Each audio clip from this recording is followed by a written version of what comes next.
It is designed for the insulated wire of data cable, control cable, etc.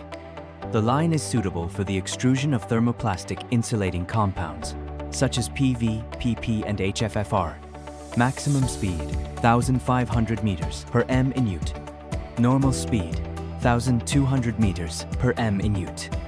The insulated wire diameter ranges from 0.6 to 2.7 millimeter. The insulation thickness ranges from 0.2 to 0.8 millimeter.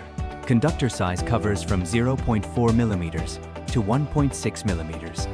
The concentricity of the wire is more than 96%.